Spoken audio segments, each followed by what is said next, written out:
We're happy to start this seminar on the unintended consequences of the vaccine mandates. We're happy to see so many people interested in this issue of public importance. My name is Trudo Lemmens. I'm a professor of health law and policy at the Faculty of Law and cross-appointed to the Dalla School of Public Health. I've worked for many years on health law related issues, particularly also pharmaceutical regulation. And I'm very happy to have a very distinguished group of people, both as presenters and commentators. Introductions will be very brief. I will then hand it over to my colleague from the Dalla School of Public Health, Alison Thompson, to chair the speaker session, because I'm a co-chair, but because I'm also a presenter for this occasion of a co-authored paper. On this co-authored paper, I will hand it over to her to guide us through the presentation session. So, but I will introduce everybody first so that we get rid of the introductions. I'm very happy to start with Kevin Bardosh, who will be the first speaker. He's an applied medical anthropologist, currently affiliated with the University of Washington, Edinburgh Medical School and Royal Melbourne Institute of Technology. Prior to the COVID-19 pandemic, he led the development of a strategic framework to help guide global health funders in better integrating social science and epidemic response. He has previously worked on Zika control in Haiti and Ebola in Africa. Rachel Gur-Arie is a Hecht-Levi postdoctoral fellow in ethics and infectious disease at the Berman Institute of Bioethics at Johns Hopkins. She's part of the Oxford Johns Hopkins Global Infectious Disease Ethics Collaborative. She holds a PhD in health systems management from Gur-Arie University of the Negev in Israel, where she also served as a Fulbright Scholar in public health.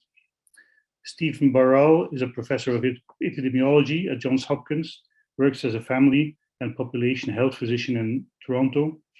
He has been extensively involved in global public health research. Alison Thompson is an associate professor in the Leslie Down Faculty of Pharmacy and the Dalla School of Public Health, University of Toronto. Her area of expertise is in public health ethics with a special focus on vaccine ethics.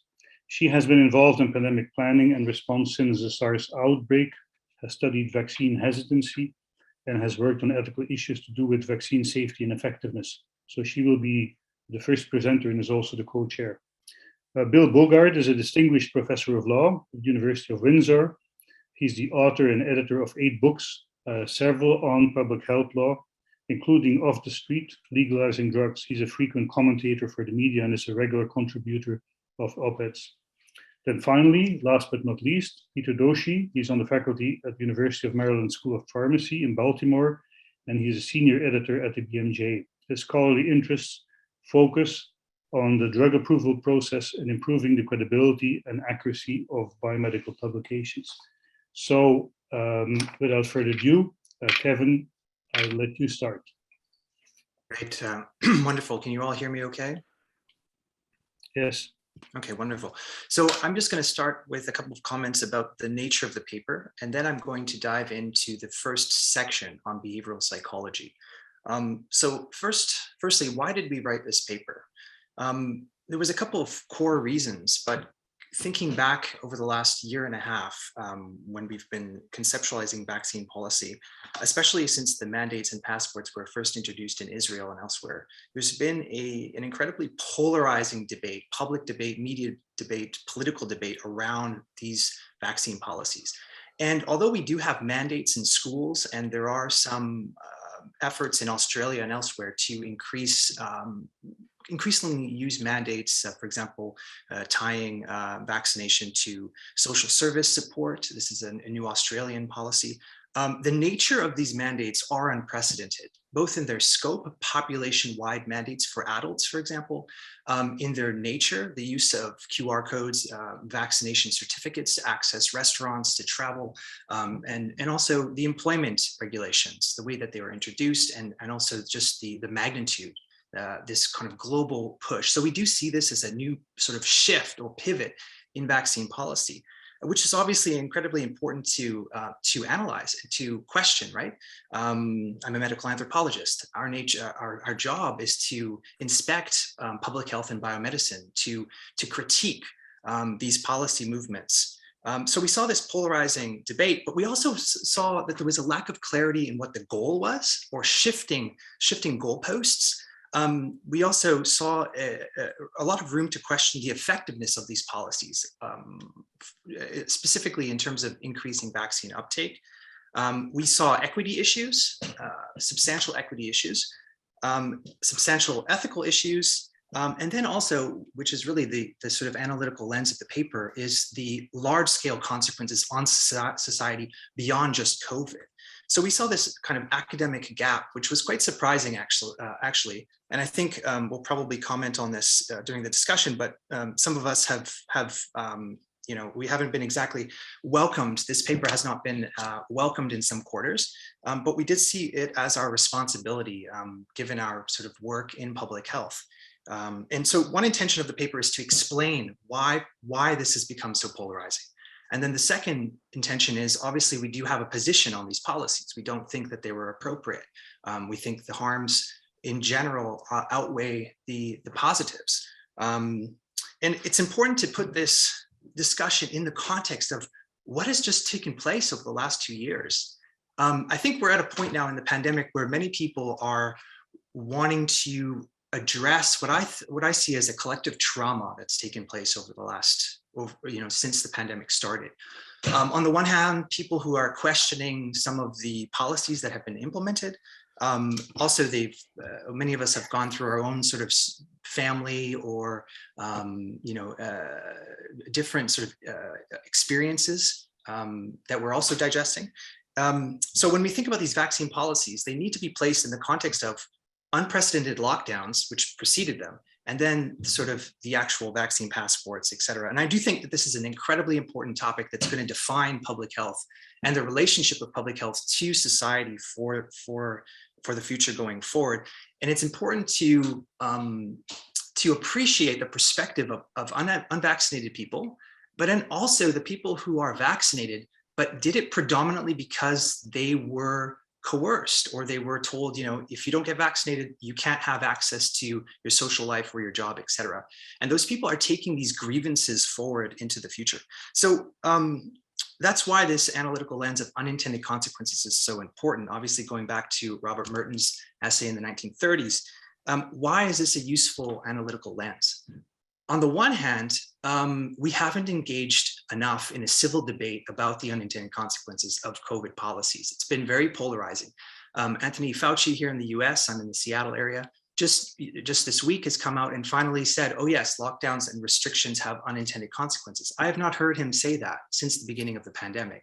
Maybe he has. It hasn't been something that's been front and center, actively discussed in our pandemic response. Then there's also this COVIDization that we've seen of the public realm. I think it's very reductionist, it's very myopic, it's very militaristic.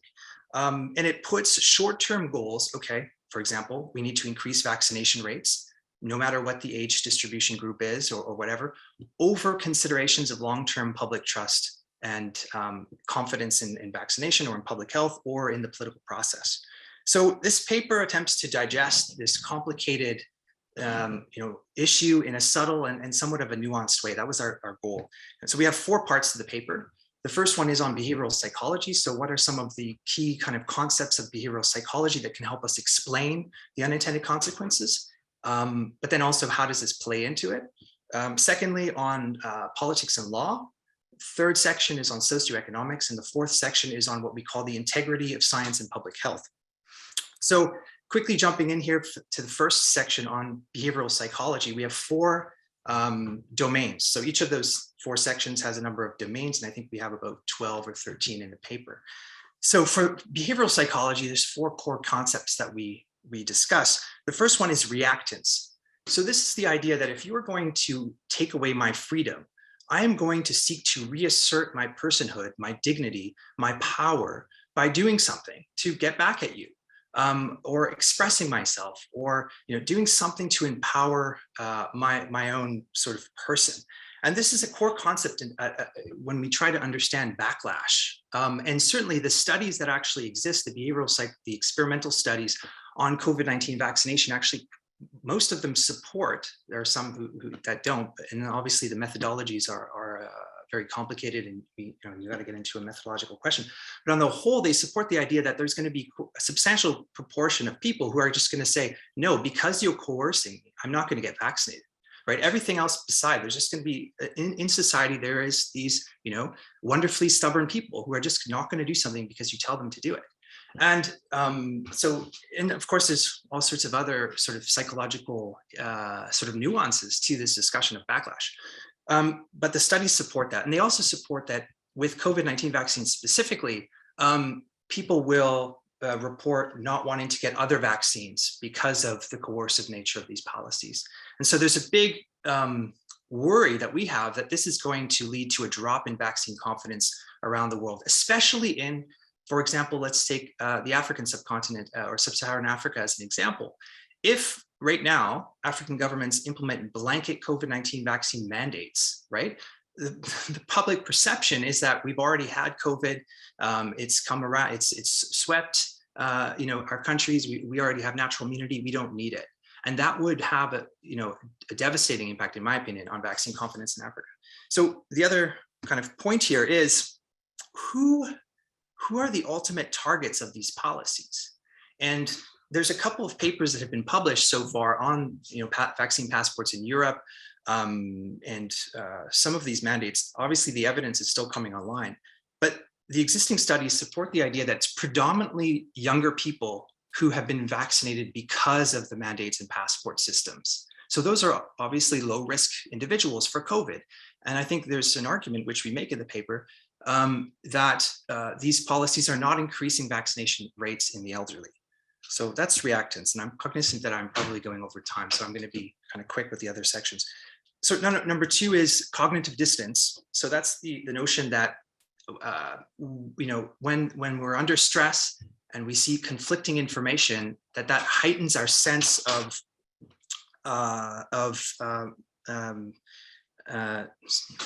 sorry, there's kids coming in here. So yeah, cognitive dissonance is the notion that we experience conflicting information and we're unsure of how to make up our minds under those circumstances. And I think the mandates and passports increase the pressure and the desire for clarity, right? If you're going to mandate a vaccine, and you're going to threaten my job with it, I need to know 100% that there's no long-term side effects, right? So it's increased the sensitivity for certainty. By nature, this vaccine was developed relatively quickly. So there's obviously, I think that's increased the cognitive dissonance in society. And of course, there's an issue around having to change. Originally, lots of governments said that they're not going to mandate COVID vaccines, and then they did. They've denied natural immunity, which is obviously has been shown to be equally or as or even superior to vaccination in some studies. Number three, quickly, these policies are based, many of them, on stigma, right? Think about Emmanuel Macron in France, where he says, look, this is a deliberate strategy to piss off the unvaccinated. We want to make their lives difficult. That's the goal, right? These types of statements have been articulated by elected officials throughout the Western democratic world and throughout other countries as well. So obviously, looking at the literature on stigma and public health, this tends to not be a good approach. In fact, it's something that public health prior to the pandemic prided itself on moving away from. You can go and read voluptuous literature on how anti-stigma programs, et cetera, in public health. So how come we suddenly adopted this very stigmatizing perspective on the unvaccinated? And I would also say that in many regards, it's obscured the reason for why people remain unvaccinated today. So it's also been unhelpful for that. And the final fourth reason is on trust, power, and conspiracy theories, which is a term that is slightly problematic, just like an anti-vaxxer is a problematic term. It can obscure more than it reveals. And the notion here is that many people, when the pandemic started, thought that this is going to be used by powerful corporate interests to establish, there's lots of variety, obviously, in perspectives, but to bring forward a world government based on principles of transhumanism and the fourth industrial revolution. And obviously this is to some degree articulated by the World Economic Forum for many years, the so-called, and this is a quote from the World Economic Forum, the merging of biological, physical, and digital reality. So when COVID passports were linked to travel and movement, this heightened people's sense that actually this was taking place. And I think it really wedged forward a lot of these perspectives and created massive amounts of social polarization in individuals who were following these ideas prior to these policies taking place. So that's a couple of the core principles that we articulate in the paper. And of course, these are hypotheses. So the intention of the paper was to put forward these ideas and have them analytically explored by other colleagues, but then also to have a conversation about this. So I'm going to transition now to Rachel, who's going to be covering the second section. Thank you. Thanks, Kevin. And thank you, Trudo and the University of Toronto for the invitation and opportunity to participate in this panel today. So as Kevin just introduced sort of our rationale and our motivation for writing the paper in the first place, I want to sort of just add my personal perspective on why I was interested in participating in writing and thinking about a paper like this. Each of the authors sort of brought their own perspective and their own reasoning. So I am trained as a public health ethicist. My background is in bioethics and health systems management. And although I am an early career research scholar, all of my education and research has been focused around vaccine hesitancy and vaccine mandates. And I can say that, once again, though my career has been very short, relatively compared to other people on the panel, I on one hand was absolutely shocked when vaccine mandates became such a polarizing topic of interest in public health following the COVID-19 pandemic. And on the other hand, wasn't, because it makes a lot of sense. Why? Vaccine mandates are the most intrusive form of vaccine policy. Now, from a public health ethics perspective, we always want to try and implement the least restrictive intervention as much as possible until all other lesser restrictive interventions have been implemented. So therefore, we have justification to restrict freedom and liberty further and further. Now, as Kevin pointed out in his introductory remarks, there has been a complete lack of transparency and open debate on why COVID-19 vaccine mandates have been implemented on such a population scale and so quickly throughout the pandemic. Now, it is my personal perspective that vaccine mandates, it's not a question of whether or not they work, okay? Empirical data shows that vaccine mandates work by definition. When you mandate an intervention, you eliminate or you punish or you fire or you cause harm or whatever, you infringe on the rights of people who do not comply. So for a large portion of the pandemic, the discussion surrounding vaccine mandates was surrounding the question of whether or not they work, which, as Kevin said also before, sort of hid some of the core ethical concerns surrounding vaccine mandates in the first place. Do we have appropriate empirical justification? Are we publicly executing a risk-benefit analysis and being transparent about that analysis to the public? And so all of a sudden then when implements were mandated, it sort of came out of nowhere for many people and then made a lot of sense for a lot of others. I am of the belief that vaccine mandates are a tool in the toolbox of public health ethics interventions and should be used sparingly. Now, that's not to say that there isn't a place to use vaccine mandates to combat the COVID-19 pandemic. There probably is a way to implement COVID-19 vaccine mandates among specific populations, but once again, with appropriate justification and transparency. So I'm going to speak a little bit about more points in the paper that Kevin began to introduce. And I wanted to spend most of my time, and I'll pass it over quickly because I want to leave most of the time for discussion, on sort of the lack of transparency surrounding how uncertain data has been regarding the COVID-19 pandemic, vaccines, the disease itself, et cetera. The pandemic is ridden with uncertainty, and that's okay. And though there's a lot of uncertainty in this pandemic, we still have to make decisions. And maybe that decision would be to mandate a COVID-19 vaccine.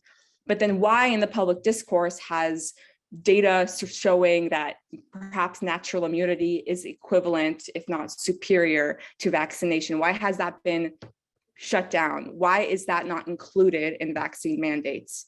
Why are vaccine mandates selectively implemented among certain populations rather than others? Perhaps there are answers to all of these questions, but from an ethical perspective, the fact that there has been a lack of transparency regarding why certain decisions have been made is sort of the main motivation behind why I was a part of this paper. And as a public health ethicist, is my major concern, as I am most interested in long-term consequences and effects on vaccine uptake and trust in public health as a whole long-term. And by only thinking in the short term and only being so focused on getting vaccine uptake from 70% to 76%, we lose the long-term public health goals oftentimes that we should be focused on more. What is the benefit achieved by raising population vaccine uptake 6% by mandating a vaccine versus leaving it recommended and achieving only 70%? Is that 6% difference justified? And once again, perhaps it is. I am not out here saying it's not. It could be, but is the data publicly available, and have we explained why? And that for me has been missing in the discourse thus far. So I will hand it over to the next panelist, and thank you very much once again. So next we have Stephen or Stefan, if you'd like to speak next. Sure. Yeah, thanks very much. So I think the two speakers so far have highlighted a number of really important higher level concerns. I'll speak mostly from my perspective of like running a COVID vaccine program. Although I do this sort of work day to day, the more sort of research side in the shelter system in Toronto, I'm just like a family and population health physician and have led for one of our key programs, the vaccine program. So I'll just to say, we started planning for vaccines in the shelter system in and around December 2020. The trials were out. Initially in Ontario, there was going to be a prioritization only of long-term care facilities, but in other provinces like British Columbia, they initially were prioritizing shelters in that sort of first round based on all the data about high risk within the shelter settings.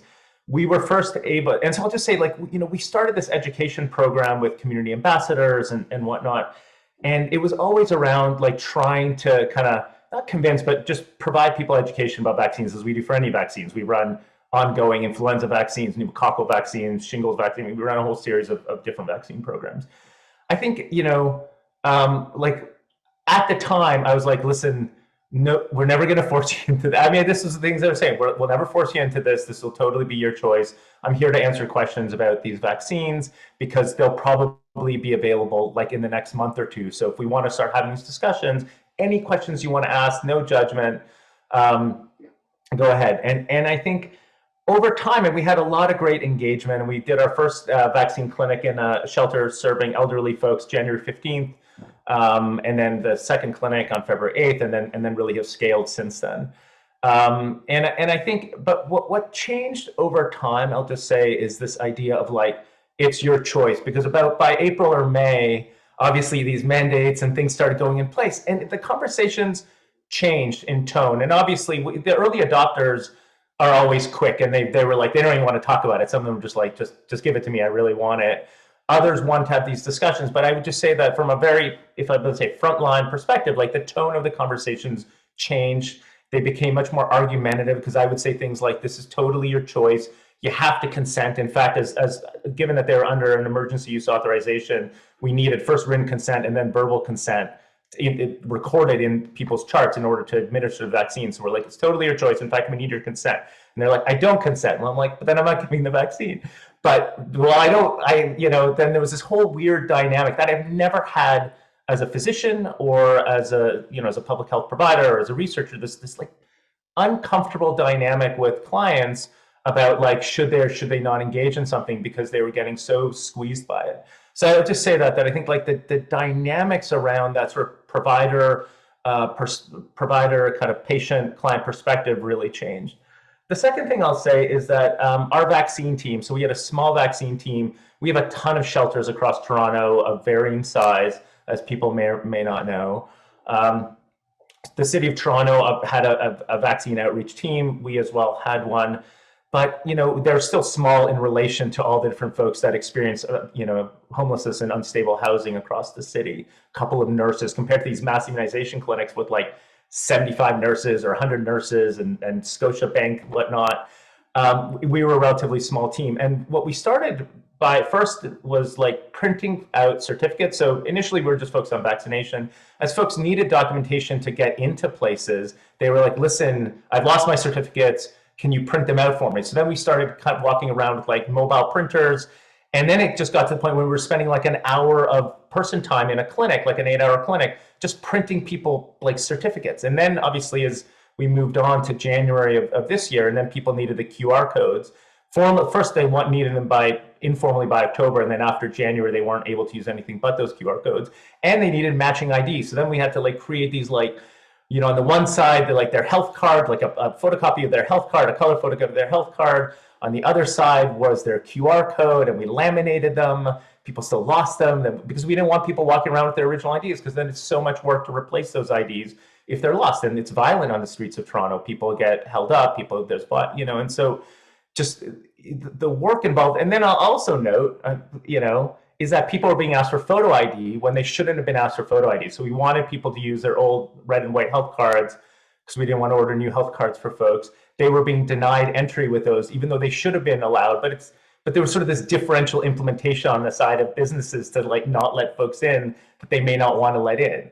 And so, it was just this dynamic of hearing these stories and just really being surprised how little they were reflected in the general discourse around vaccine certificates, vaccine mandates, passports, et cetera. I also want to add that, I think, Rachel brought up a really good point of do vaccine mandates, did they work? And I think, first of all, the question is I don't know that we really defined what it meant. Is work only coverage? Is it short-term? Is it long-term? Is it engagement in healthcare services? Is it, I actually just want to put out that I don't know yet that we know that they worked. I don't know that. I think we continued, whether it was before the passports went in place or after them, continued pushing first doses and continued getting first dose and second dose uptake. And so I think it is a real question of and I think it needs to be studied empirically, because, now that we've done this time, it's surely going to happen again. And so I think, just this idea, and especially in times of emergencies or FEICs or public health emergencies of international concern. So I think it just really needs to be empirically studied, because I will say that our experience all summer long was, first we worked in traditional shelter settings, and then we tried to look at different types of outreach where folks were non-traditional sites. So we're secondhand clothing shops like Valley Villages, food banks, et cetera. And we would do in the late summer, go to a food bank and get 75 first doses for folks that are just they're not anti-vaxxers. They're not really even that hesitant. They're just busy. They were busy people with busy lives in ways that many of us, irrespective of what our lives are can't possibly imagine. They were I have 2 jobs and I take care of, I'm I would say no excuses needed for me. I totally understand. It's all good. But it was just this dynamic of them trying to explain why they hadn't yet been vaccinated. I'm you don't tell me. It's cool. We're here to provide it. It's great. But just to say that I think that whole dynamic around people's lived experiences, particularly people who are not often reflected in the media, people who are not in positions of power, and people who throughout this whole time have kept society afloat, were not reflected in this discussion. And I think it pains me because, well, for a number of reasons, but one of them is that we have something in Ontario, and I think most provinces have this, around health equity impact assessments, where when we implement a new policy, we are supposed to look to see how it's going to affect people on the margin. We need a diverse group of folks with diverse lived experiences to provide insight and input into those policies to ensure that they are implemented in a way that is reflective of people's lives, and not just the richest amongst us, and not just the Rosedales and people on Twitter and whatnot, but actual folks that were really, but by the way, particularly at risk for COVID. I'll just finish by saying one thing. So in addition to, this work around frontline provision or service provision, we've also worked on the research side. And I will just say one statistic that I think is really interesting, is that I think everybody understands that there's been socioeconomic disparities in COVID-19 incidence, in the early waves, and people feel like that went away in Omicron. But in reality, when you look at the Lorentz curves for the first 5 waves, now we're probably in a 6th wave, the dynamics around hospitalization, mortality, and socioeconomic disparities have not changed one bit. They have not. So, you know, this idea of like, have we actually improved upon these disparities as a measure of the effect of our programs? We haven't. And I think we just need to reflect on that as a province and as a country that I think often highlight the rhetoric around equity and meeting people where they're at, that we haven't achieved that. So I'll just say that I think, you know, I was asked before this panel, they're like, I'm surprised you're on this because I really thought you were pro-vaccine. I'm like, everybody on this panel is pro-vaccine. This has nothing to do with vaccines. This is all about like asking people for identification to get into basic activities of daily living, excluding people on the coldest time in, which is just like horrific stories from people being excluded from sitting in a coffee shop in the coldest time in you know, January, February, when we had particularly cold streaks and our warming centers were being, you know, so it's just like all of these very painful things that I was really saddened and disappointed as a Canadian, as a public health person, that we just didn't at least talk more about and understand that those were costs to our actions. So thanks very much for the opportunity. Thank you. And I guess last but not least, we have Trudo Lemmens. Yes, so I want to talk a little bit about the some of the ethical and legal components of the mandates. In the paper, we do not discuss specific mandates in specific jurisdictions in detail because it's a broad paper, and Kevin rightly introduced what we were trying to do with the paper. But I want to focus a little bit, just for the sake of discussion, on the Ontario University mandates, not because these mandates are so more important and so much more problematic than others, but because of the venue, we're in an academic setting, and also because, interestingly, it's very timely. Ontario universities have recently announced that they actually would continue the mandates, and then very recently, yesterday or the day before yesterday, the University of Toronto, for example, said that they would suspend the mandates, or at least stop the mandates, as of May 1st.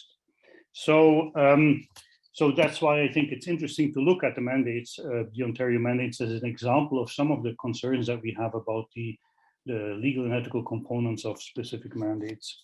And in this setting, I want to elaborate on something that we don't discuss in detail in our paper. So it's clear, as my colleagues have pointed out, constitutional and human rights law, as well as broadly accepted public health ethics principles, recognize obviously that significant restrictions of individual rights and freedoms can be justifiable in liberal democracies. We don't disagree with that. But many seem to have jumped from that premise to the conclusion that regardless of their form or shape, and in spite of the remaining scientific questions around the COVID vaccines, mandates have, in this context of this pandemic, clearly been legitimate. But if you look at in detail at the conditions that influential academic and human rights organizations identified as essential for the legitimacy of COVID-19 mandates, you actually see that there are problems. And I think it's disturbing that there has been so little public debate and so little actually media coverage also of the clash between the conditions that have been put forward by influential organizations and the reality of the implementation of the mandate. So I want to illustrate this here with some conditions that have been put forward by, for example, Lex Atlas, which is an academic consortium of legal scholars which issued legal, constitutional, and ethical principles for mandatory vaccination, and also to some extent a much shorter, much more limited Ontario Human Rights Commission policy statement on COVID-19 vaccine mandates, in relation also with its general statement on approaches to managing the COVID pandemic. And again, I want to emphasize these organizations were often invoked to justify specific mandates or mandates more broadly. But if you look again at these conditions, you will see that there are some problems with how they have been respected. So Lex Atlas, for example, puts forward as one of the broad requirements of democratic accountability the need for, and I quote, extensive consultation, transparency, participation by the public, lengthy consultations with trade unions, civil society, religious organizations, minority groups, indigenous communities, and so on. Already here we can ask if many mandates really lived up to that expectation, even accepting that emergency situations obviously impose constraints, for example, on the time that we have to have consultation. But I'll come back to, otherwise I will not discuss this in detail, this broad democratic legitimacy, except at the end, if I have time, to say something briefly about transparency, which is emphasized here in the statement as a key component of democratic accountability. Lex Atlas further emphasizes in this context the need, and I quote, the need to restrict the power of executive rulemaking and to ensure a broad legislative basis and ongoing review. On this point, again, looking particularly at Ontario, we see at least in part an interesting evasion of democratic scrutiny. Legislation was enacted for settings where vaccination was deemed essential, such as hospitals and long-term care homes. But many mandates resulted from so-called instructions by the public officer of health, which provided recommendations with various options, but which were then interpreted by the universities in a very, very stringent and narrow way. These were not imposed by law. A direct legal challenge of these mandates was therefore more complex, generally submitted to lengthy labor arbitration or human rights challenges, which will take years to completion. The Ontario Chief Public Officer of Health gave institutions the options to request, and I'm entering here into the details of the university mandates, proof of full vaccination or written proof of a medical reason provided by a physician or a nurse with documented medical reasons, or the third thing, proof of completing an educational session about the benefits and possible side effects of vaccination. So basically, the educational session about why it is important to have vaccination done. So these instructions were not imposed by law, but universities were given the option to implement these.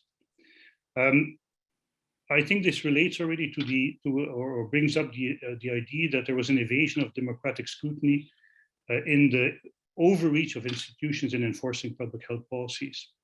Ontario universities went beyond what could be reasonably seen as part of the role of an educational institution and employer. Clearly, universities have obligations to ensure a safe education and employment environment and to protect the health and safety of students, faculty, and employees. Vaccines can play an important role in that.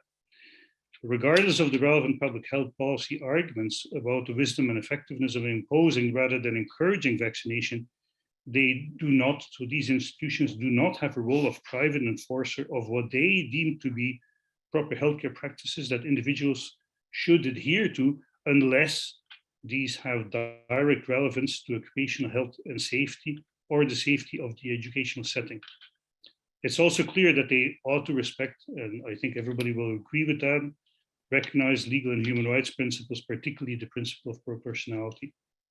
So if you look at what Lex Atlas states about that with respect to the role of private entities in relation to public health, they state that regulatory schemes concerning private actors should be narrowly tailored so that private actors are not left with excessive or arbitrary power over the basic human rights or basic needs of other persons. The Ontario Public Officer of Health, as I mentioned, deemed it reasonable to offer at least the option to offer a combination of an educational session combined with, for example, an option of obligatory testing instead of mandatory vaccination. Most, if not all, Ontario universities dropped that educational option and insisted on double vaccination, very significantly limiting also the medical exemptions to a very narrow list based on what was at that time deducted from the statistical data that were limited still at that time of potential side effects of COVID-19 vaccines. This obviously significantly restricted the normal role of clinical judgment of qualified physicians in determining risks in individual cases. Another issue, several commentators strangely suggested that workplace mandates, including in academic institutions, were not coercive, and that students and faculty were not coerced, but these were healthcare options people were entirely free to decline. The Lex Atlas group clearly rejects this. So they state when vaccination requirements are imposed as a condition for the enjoyment or exercise of basic human rights, including the right to work, health, education, religious exercise, the freedom of protest, among others, the consequences of refusing the requirement are too severe to be presumed to be voluntary. So the idea that this was somehow voluntary and that therefore the ethical problems were absent was clearly rejected. Both Lex Atlas and the Ontario Human Rights Commission further emphasize the principle of proportionality. Can't discuss this here in detail, and I think Bill Bogart may comment on this in particular. But in order to be proportional, the measure has to be, quickly enumerate here the broad requirements, be carefully designed to reach an important legitimate objective. So it's clear here that there was legitimate objective. Secondly, impact on the rights of individuals as little as possible, which includes the obligation to see if there are no other less rights restricting options. And thirdly, its benefits must outweigh the seriousness of the impact on the rights. Lex Atlas puts forward that vaccination policies, quote, should be based upon an objective risk assessment ensuring safety and healthy workplaces when we're thinking about employment context, where workers and or service users have particular vulnerabilities to COVID-19 exposure, as in frontline healthcare and residential social care. Mandatory vaccination is more likely to be justified. And so in specific high-risk settings, it's more likely to be justified. Here we're in an educational setting where there are risks, but clearly there are various instances where this risk was not particularly present for example, in an offline teaching session. Lex Atlas and others have emphasized, as human rights law does, also the need for an individualized assessment to determine whether an unvaccinated employee would pose a direct threat to the health or safety of others. It's interesting, for example, that the Ontario Arts Disability Rights Centre is one of the only organizations that has emphasized how the Ontario mandates, with its very narrow basis of medical exemptions, failed in some respect to respect this need for individualized assessment. I already mentioned how the Public Officer of Health put forward an alternative to imposing vaccination, so I won't discuss that here, but it gives you an example of, again, this rejection of potential accommodation. The Ontario Human Rights Commission put forward, and I quote, organizations with a proven need for COVID-related health and safety requirements might also put COVID testing in place as an alternative to mandatory vaccination. It's obviously clearly prudent. They say might, so it doesn't say they have to. But it clearly reflects, again, this emphasis on the need to explore potential alternatives. And then further, when discussing sanctions, Lex Atlas puts forward, dismissals, suspension, and workplace exclusion should be a last resort for workers who refuse vaccination. The employer is under a duty to consider alternatives to dismissal, such as adoption of alternative public health measures, the use of testing or personal protective equipment with equivalent effect. Have Ontario universities and colleges run counter, and I'm probably already close to exceeding my time, can counter to some of these principles? For those who have followed this closely, I would say the answer should be unequivocally yes. And it's troubling that this has not been taken more seriously by faculty associations, human rights scholars, and social justice advocates, since it has affected in North America thousands of students and faculty members. So let me conclude with giving some very quick examples.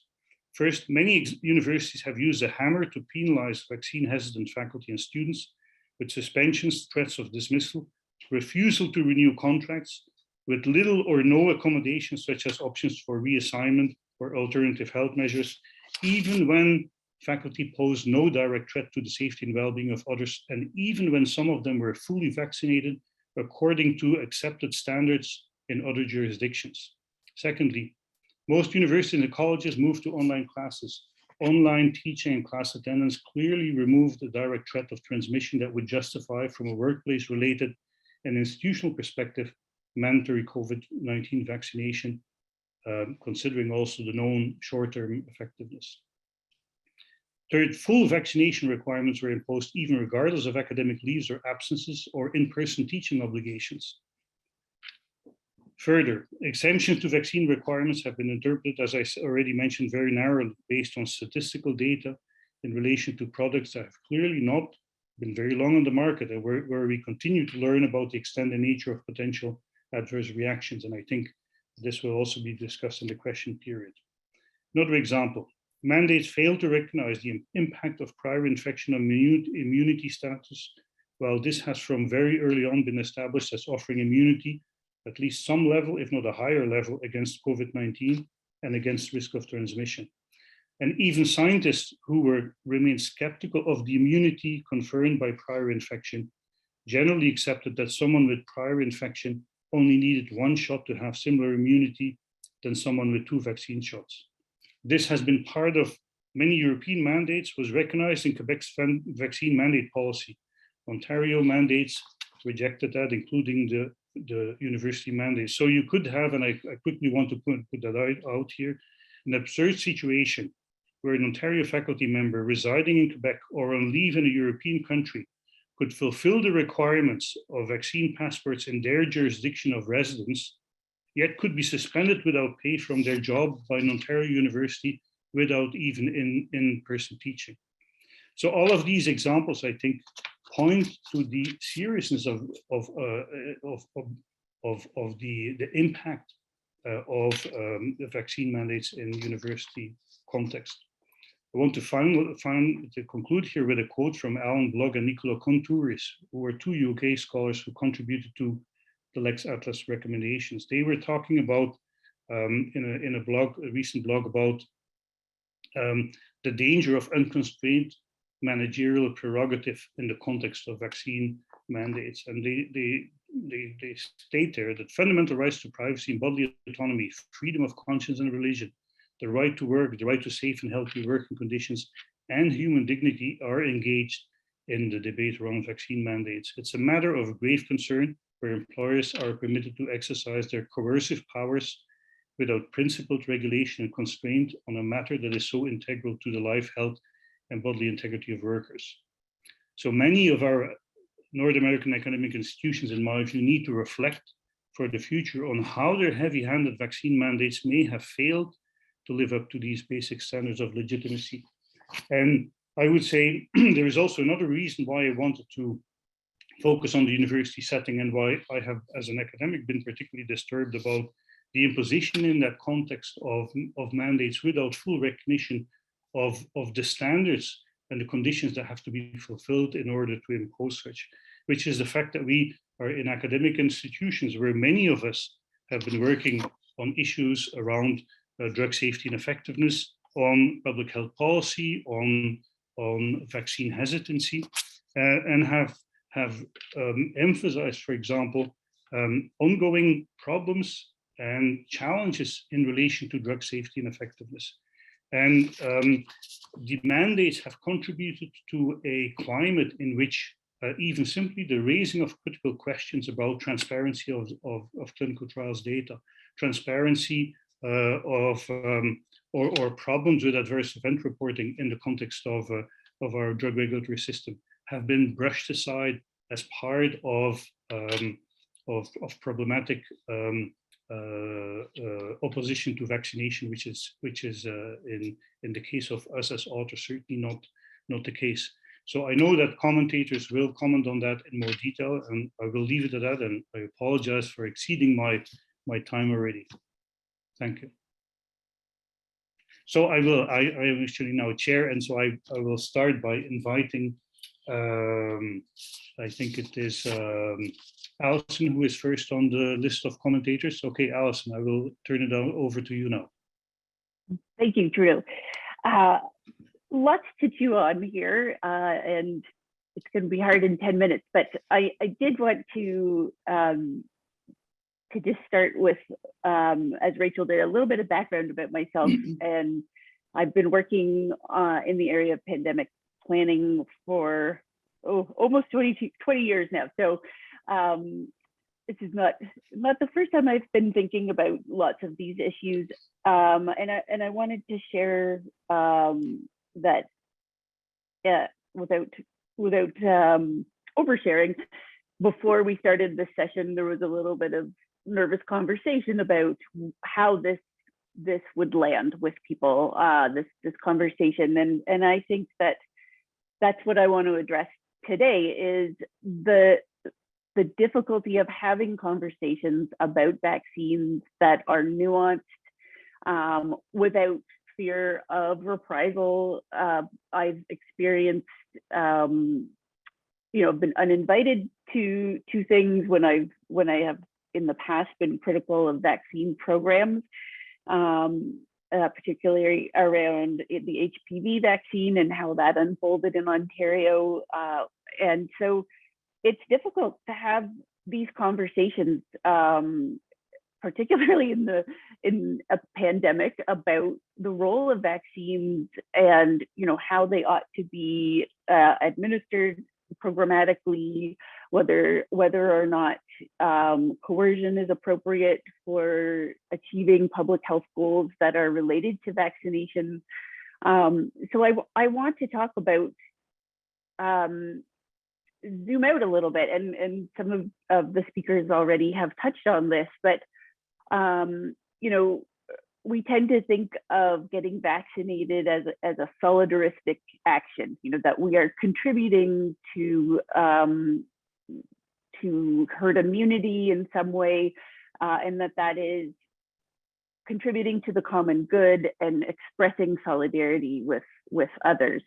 And it's interesting to see that in the context of COVID-19 and vaccine mandates, we should really be asking, how solidaristic has this been? Have people experienced a feeling of solidarity because of these mandates? Or has this actually, in the long run, I think we need to be asking, will this undermine solidarity in the next pandemic, for example, or even if we move to having annual COVID vaccination requirements? So I think that's one of the questions I'm interested in. And certainly the question of, were there less restrictive means to achieve the same ends, and why not, is really at the fore here.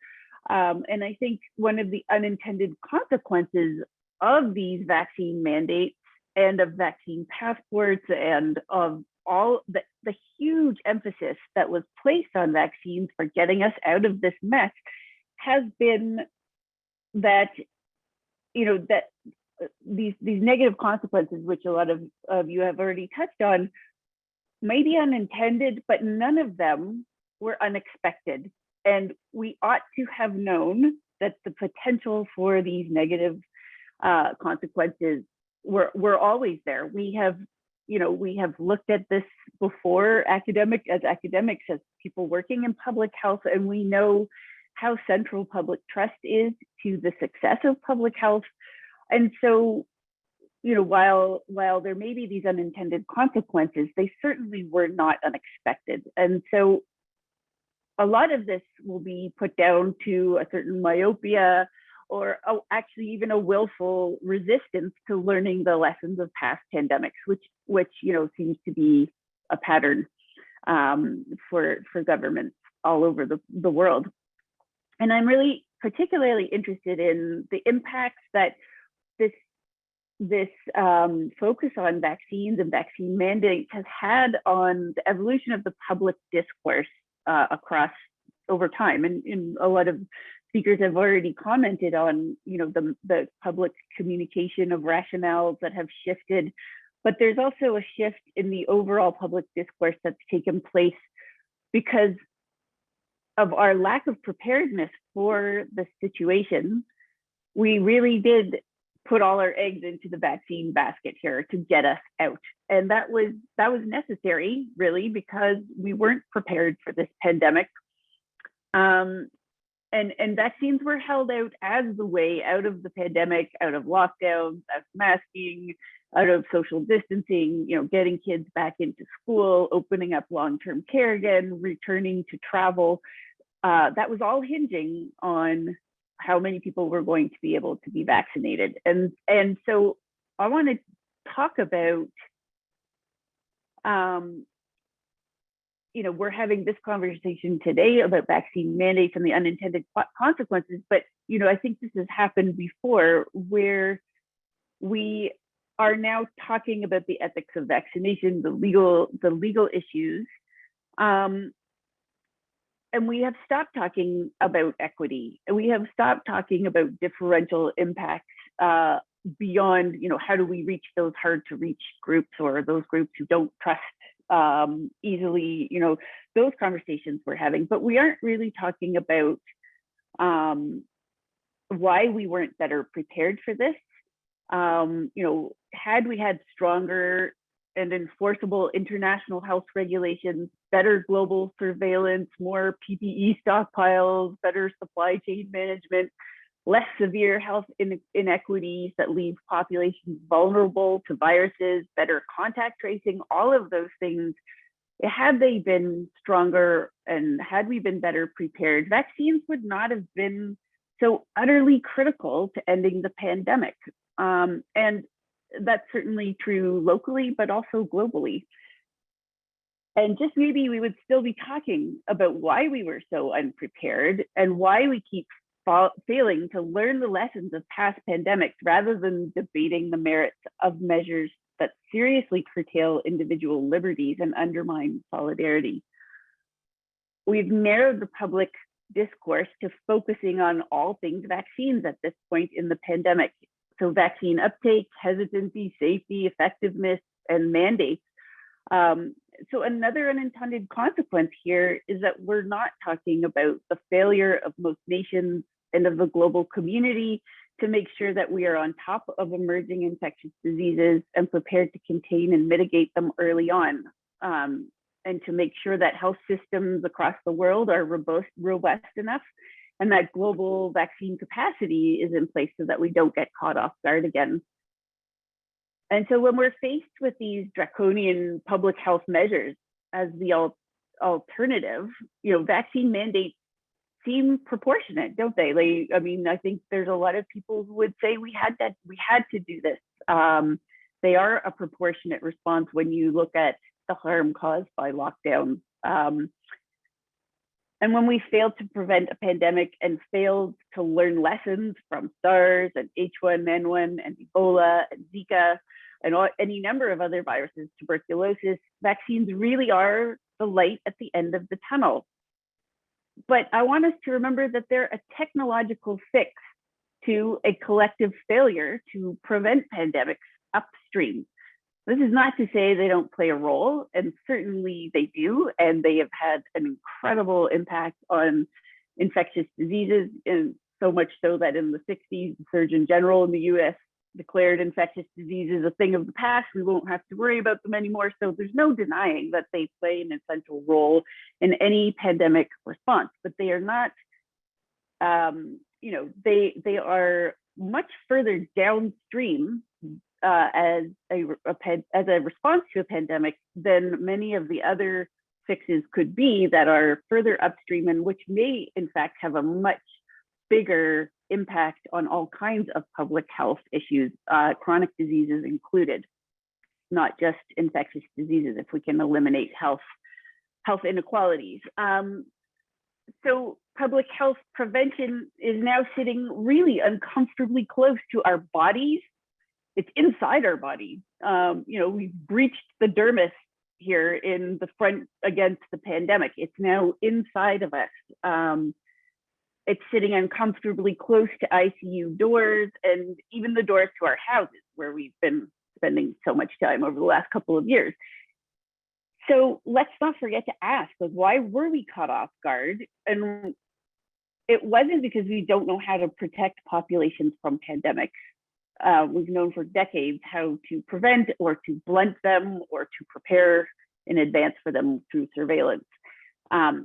But investing in the resources that require that or that are necessary for that upstream prevention of infectious diseases, which primarily affect poorer countries, is not something that we do in countries with neoliberal governments who favor smaller government and misguided notions of efficiency. So states, because of their lack of preparedness, were forced to essentially, we've co-opted their population's immune systems to get them out of this pandemic. And there's a real irony here that at least in the public understanding of things, it's right-wing people who have been blamed for being resistant to vaccines and other public health measures. But forcing people as individual citizens to shoulder the burdens of pandemic response themselves through behavior modification and vaccination is really straight out of the right-wing neoliberal playbook. in which big government is bad and inefficient, and citizens have the obligation individually to keep themselves healthy and not government. The problem is, though, that public health is not achievable if you don't have collective action and preparation and preparedness. So all this gets horribly skewed when we talk only about whether or not vaccine mandates are justified, and we ignore the social and political context in which this is occurring, as Kevin pointed out earlier. Because ultimately, we still end up talking about what the state can or cannot ask of its citizens, when really we ought to be asking what citizens can ask of their governments. So that's my 2 cents or 10 cents. Thank you very much. Thank you very much for these very insightful comments. I'll invite Bill Bogart now.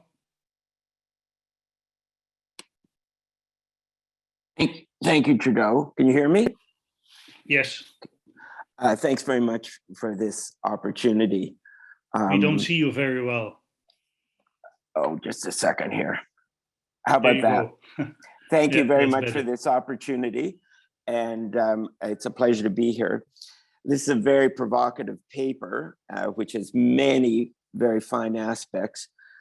But, you know, in the end, I find it unconvincing in the state that it is in. I think there are several weaknesses, but for me, the most prominent one is the all too brief account of alternative policies that to address vax uptakes, so that the use of mandates would not be as imperative as they seem to have been during this pandemic. Now, I'm going to be brief because I welcome questions generally and on my comments. Now, what are some of the good aspects of the paper? First of all, I applaud its focus on unintended consequences. As somebody who's been researching and writing about unintended consequences for 2 decades, I'm delighted to see the paper's focus. The paper uses 4 domains to assess the effects, and issues can be taken with details of these domains, but they provide a very useful framework. And the evaluation that comes from these domains leads to an overall message, which I certainly agree with. Here I'm quoting: while vaccination policies are an important tool in the promotion of the right to health, they need to be proportionate, such that they achieve a clearly defined public health goal. And in his remarks, Trudo said that I might expand on the notion of proportionate, but I actually thought he covered the point quite well. And in the interest of the time, I'll leave proportionate there for the moment. The paper certainly raises legitimate concerns about the effects of mandatory vaccine policies. And in this regard, I think there are statistics that help make the point that I think were not referred to in the paper. So let's talk about Ontario for a moment. By September of 21, when the Vax Passport and other mandates were being introduced, about 77% of those 12 and up had received 2 doses. By late January 22, some 5 months later, that number had increased to 89%. So in about 5 months, there was a 12% uptake. But of course, during that time, various outreach and access programs continued to be in effect. And I'll say more about these outreach and access programs because that's part of my complaint about the paper. It doesn't say enough about what these other efforts were. So we only got to 12% more under the regime of various mandates. And during that uptake of 12%, all these access and outreach programs were in effect. So you can't even say that the mandates led to a 12% increase. The paper could also have discussed effects of aborted attempts at mandates and what I would think were the very corrosive aspects in terms of confidence in them. And sort of my favorite examples, although there are other ones that I could talk about, are from Quebec, where Premier Legault in the fall of 21 said all health workers have to be vaccinated. He and his assistants then did some research and realized that they could not run some of the hospitals based on the fact that those unwilling to be vaccinated. So they had to do an about face and say, well, there won't be a mandate. To make even matters worse, in January, he announced suddenly and without warning, it seems, that every person would have to be vaccinated. And if they weren't vaccinated, they would be taxed. This caused quite understandably, so there was pushbacks. And within a week, he backed off, but again, had a very corrosive impact, I think, on the confidence mandates. Incidentally, here's some other statistics that you might wish to add to your paper. A poll taken about the same time of Canadians said that 66% favored mandatory vaccines for everyone, and 27% were willing to have people jailed for up to 5 days if they weren't vaccinated. Now, I don't cite these statistics in any favorable way. Rather, I think that they add fuel to the fire about concern about erosion of civil liberties. All right, then, what are some of my complaints about what, is a very good paper? Well, I think the many negatives discussed in the paper that are attributed to vaccines have a kind of causation problem, meaning there were many things going on during COVID that created pushback, restrictions on travel, mask mandates, curtailment of religious services, a school closing, business closing. All of this was going on at the same time as mandates. All of this was leading to upheaval. And of course, a main thing that was going on, which is not mentioned in the paper, is we had a madman president who, instead of encouraging sensible and rational policies to combat the pestilence, fueled conspiracy theories, incited opposition to mitigation efforts, and on and on and on. So I'm not suggesting that vaccines didn't cause some of the things that were attributed to it in the paper. I'm suggesting that it's very difficult to tease out the actual impact of vaccines on the social fabric when so many other of these negative pushbacks were going on in terms of a variety of restrictions.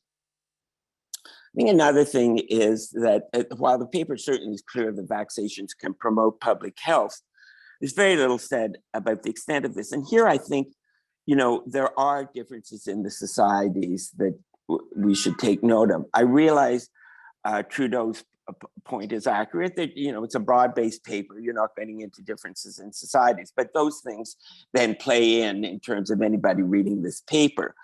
And we know that in Canada, the death rate, the US death rate is about 3 times that of Canada. And we have a vaccination rate of about 82% fully vaxxed, as opposed to 66% in the US. And so, I understand Alison's point, and I agree with so many things she said about, we had to rely on vaccines because there's so many other things that we didn't do. But at the same time, the way vaccine policy was handled in Canada, for all its frailties, did lead to significantly more positive results in terms of saving lives. And I do think that, again, I think it was Alison said, well, we have to investigate to what extent people accepting vaccines led to solidarity in the social fabric. And that is a question that's on the table. But I do think it is possible to suggest that, in fact, in many instances, it did lead to solidarity in Canada. Now, let me come to my main grievance with this very fine paper, and that is, in my estimations, its extremely weak conclusion. And what I mean by that is instead of vaccine mandates, the paper urges empowering, transparent, and community-informed practices as alternative to mandates. Who's going to disagree with that? But you talk about these empowering standards initiatives for 4.5 lines in the paper, after taking a broad axe to mandates. You know, I think the paper would be much more convincing if you brought those empowering, transparent, and community-informed practices alive. Like, show us what the alternative is to vaccine mandates, quite apart from Alison's comments about, you know, we came to the party too late. I agree with that, but focusing on getting uptakes of vaccines, not relying on mandates unless, you know, very stringent circumstances. How do we get people to accept vaccines? How do we make this empowering, transparent, and community-informed practices come alive? And, you know, there were many access outreach programs, at least in Canada, during this period. The Vax Hunters, This Is My Shot, the VaxFax clinics, the pop-up clinics, the use of norm entrepreneurs, the use of incentives. I noticed one of your students talk about the Krispy Kreme reward program. That's perhaps a little bit of a comical example, but there were incentives that were attempted to be used. Now, many of these things had their weaknesses. I'm not suggesting they didn't, but they were efforts to have people accept vaccines that were not corrosive. So I think the paper would be much more persuasive if the paper told us, not in any definitive way, but at least in some illustrative way, what the paper means about these empowering, transparent, and community-informed practices and how they can be applied to acceptance of vaccines. And so I welcome any questions on my comments. Thanks very much, Bill, for these very pointed questions, very well taken suggestions as well. It was very useful because we're in a revision stage of the paper. So I turn it now to Peter Doshi, last but not least. Okay, great, thank you, Trudo. I'll try and keep it brief because I think that the discussion is probably the richest part of the whole meeting today. I want to start my comments thinking about accountability that I think is required of those who install mandates. And so I think of the people who install mandates, we need to know from them explicitly what are the goals of the mandate policy. And I like that your paper brought that out very clearly multiple times. It's a bit preposterous to me in our follow the science culture that we don't seem to have a measurable objective here. Ending the pandemic is way too vague of a goal. You know, that can't be the goal. It needs to be something that's measurable. I mean, for a number of people, social life has returned to normal many months ago. So for them, the pandemic is in effect ended. So what is the goal? Vaccine uptake, I would argue, cannot be the real goal. At best, it's a proxy, it's a surrogate, right? Because it has to count for something. Otherwise, you could hand a person a vaccine, they wouldn't need to take it. You just hand it to them, and you've distributed and you've got it. So what are we actually talking about? If the goal was to stop COVID, I think just the speed at which Omicron circled the planet, despite the mini mandates in place, despite the passports, if the goal was to stop transmission, then we had some, prima facie evidence of failure, in my opinion. So for those who are installing mandates, we need to know what the goals are.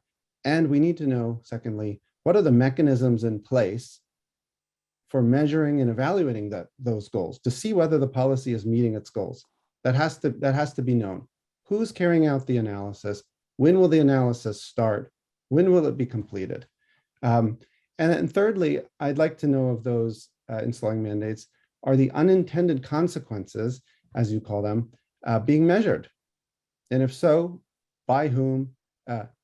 Which unintended consequences? How are you measuring? That's what I think would be required of any kind of mandate that wants to bill itself as based in science.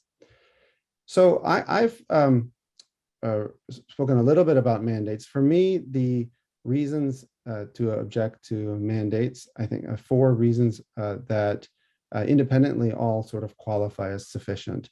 One, I think we have the wrong product. As I hinted at here, mandates assume performance characteristics that these vaccines simply don't have, namely the prevention of infection and transmission.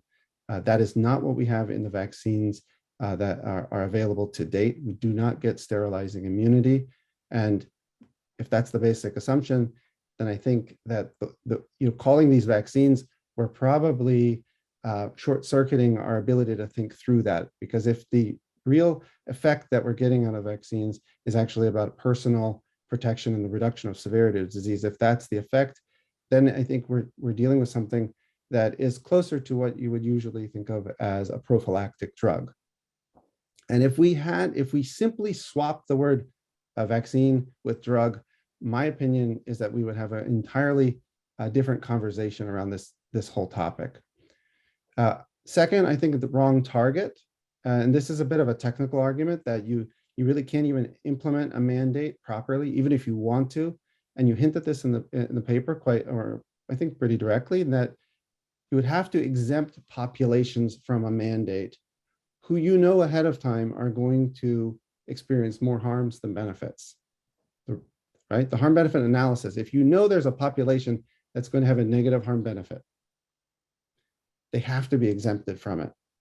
And I would say that not only is there's a bit of craziness that you alluded to in that we're not exempting people that should be, but I would say that we actually don't have the ability in terms of technical ability with our testing that's available to exempt everybody who's had prior infection. We simply can't detect infections reliably that are months and months and months old. So you have populations now that can't be exempted from a mandate, even though you know that the harms are going to outweigh the benefits for those people. Third, I think it's wrong context, which is what you're talking about. The mandates have to be, I think, socially acceptable. They can't carry massive unintended consequences. Your choice of the word unintended consequence, I thought, is interesting. And I wondered if it's accurate enough, because some of these are indeed unintended consequences. But I think your table 3, where you have quotes of various political leadership, actively engaging in stigma and scapegoating, suggesting it's intentional. So some of these are intentional consequences. So perhaps the phrase is intended and unintended harms. And then finally, I think that no mandate can be in place if we don't have access to data. I don't think anybody, any clinician, any public health scientist should be recommending a mandate if you don't have the raw data from, say, vaccine trials. So why do we need it? We need it to be able to critically assess it. I mean, it seems crazy to consider something to be science-based without having the data. So I'll just speak a little bit about data transparency. We live in a world, I think, my observations are that sort of everybody thinks the other guy has checked the data. And so we're in good shape because of that. So I want to ask, well, who actually has seen the data? What do they mean by that? So data comes in many forms, right? There's press releases are now a form of data. People are talking about the results of things because a press release has come out. Preprints are forms of data, journal articles, and then you have sort of these reports of various lengths. So for example, in terms of the package that a regulator can see if they want to, we're talking of hundreds of thousands of pages here of data. Who's seen those data? Well, agencies like the CDC have not seen the raw data. Advisory committees that advise decision makers like FDA, the FDA's advisory committee hasn't seen the raw data. Our Surgeon General hasn't seen the raw data. The journals that publish the trials haven't seen the raw data. Peer reviewers haven't seen the raw data. So it's just regulators, and it's not even all regulators that see the complete data. So for example, EMA, the Australian regulator, Health Canada, did not get patient level data sets. If they did, we would be talking about a massive amount of information that would take a while to wrap your head around to really critically assess it. So FDA did this job back in December 2020 in about 3 weeks. 3 weeks of time is when they did it. Now, in a normal compressed timeline, we're dealing with around 6 months. So they really compressed the timeline on these products. If you read the documents in terms of their, not the original data, but rather their evaluations of the data, they release memoranda. If you read them, they're pretty clear from day one that we don't know whether or not the vaccines will prevent infections. We don't know, it's an unknown. It was also listed as an unknown, black and white, that we don't know how long protection lasts. You know, we only have data on a few months at that point in time. At the same time, the agencies are explicitly telling us that the vaccine will help bring us to herd immunity. So there was a huge assumption in there that there was a performance characteristic that they also at the same time were explicitly saying they don't know whether that's true. So we are putting all our trust in essentially a very few people because of this lack of access to data.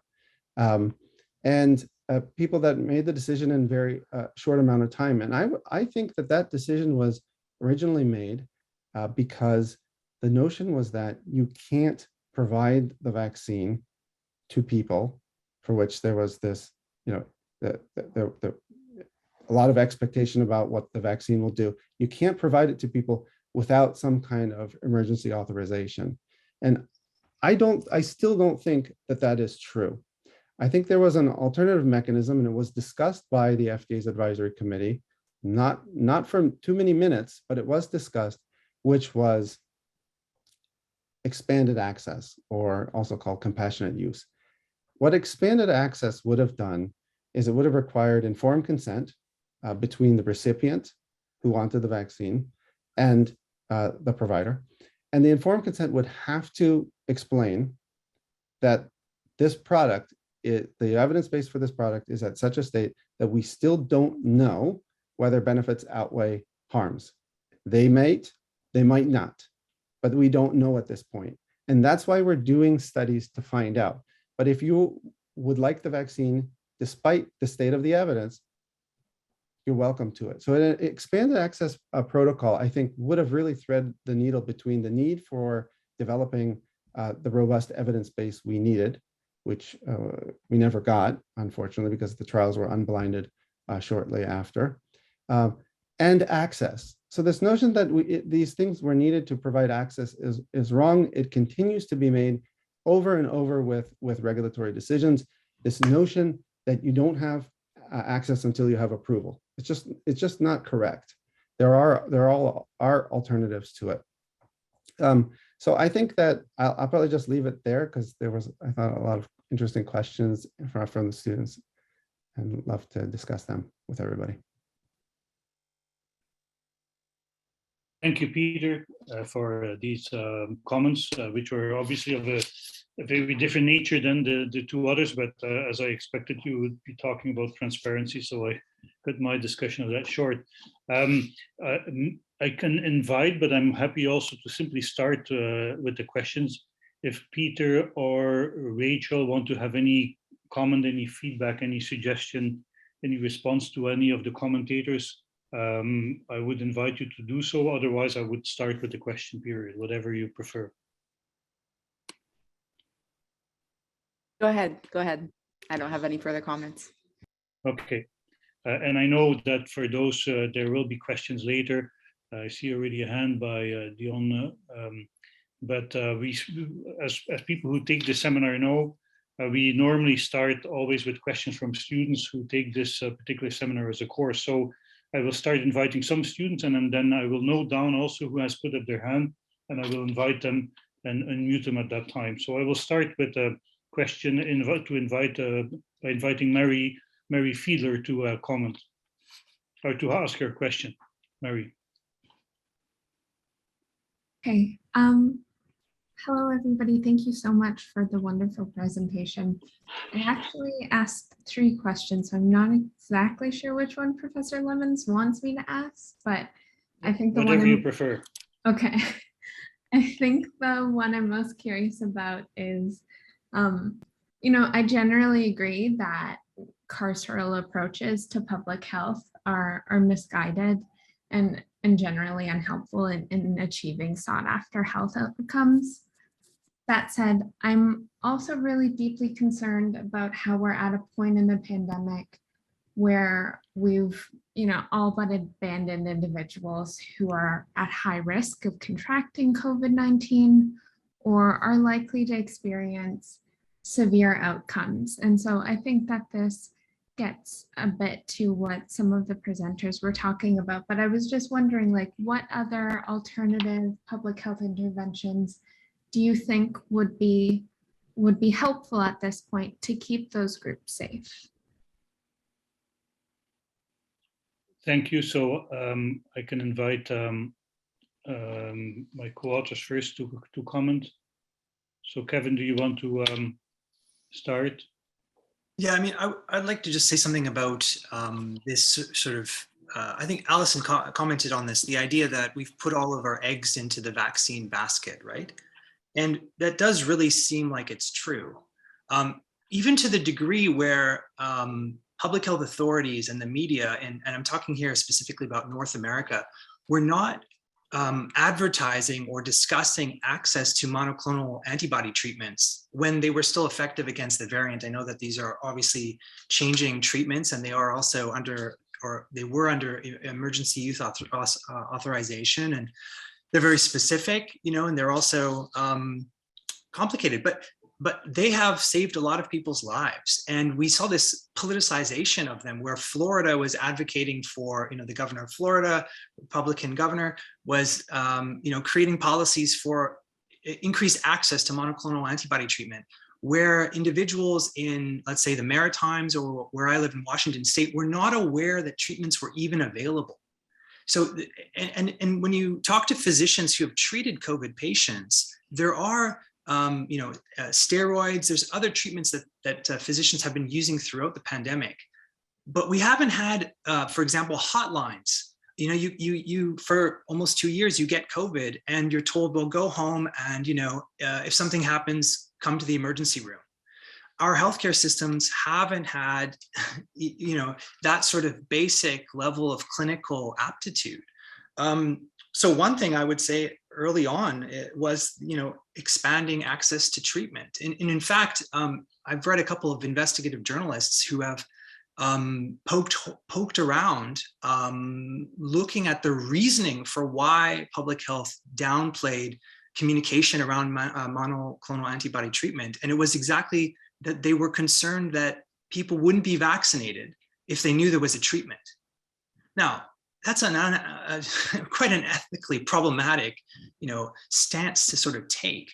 And part of this, what I would say, in general, a lot of the vaccine policy decisions have been based on this concept of what's called a noble lie. So I'm going to withhold information from the public or not disclose the sort of complexity of a matter because it's in the public's best interest. And the problem with that is it tends to backfire. It should backfire in a democracy because the information should come out and then the public is rightfully upset.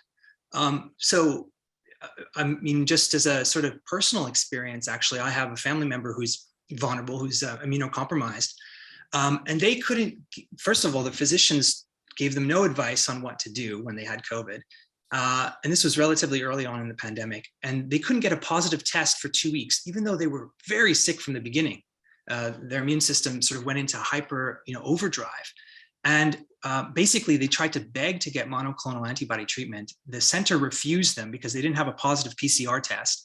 And eventually, after on the 8th test, they were positive and got the monoclonal antibody treatment and were better afterwards. And they thought they were going to die. They were in and out of the emergency room, arguing with physicians, saying, look, I have COVID, even though I don't have a PCR test. They didn't believe her, this person, right?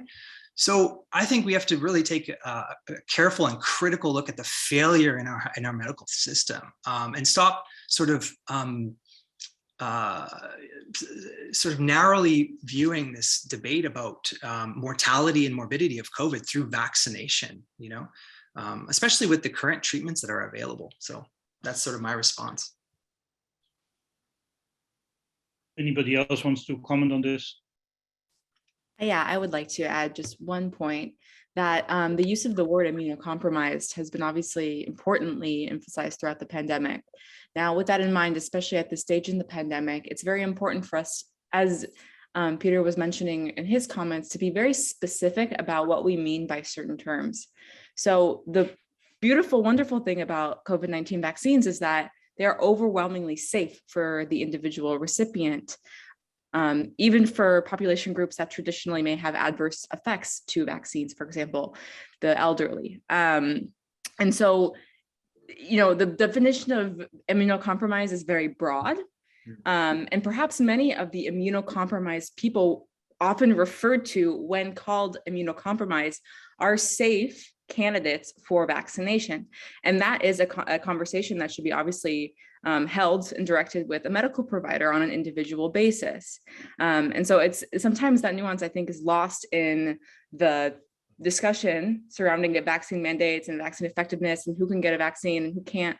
Overwhelmingly, COVID vaccines are very safe, and that's a good thing. So while we shouldn't put all of our eggs in the basket of vaccination, that point also shouldn't be sort of used against the vaccines themselves, I think, at the same time. Obviously, on an individual basis, everything should be considered.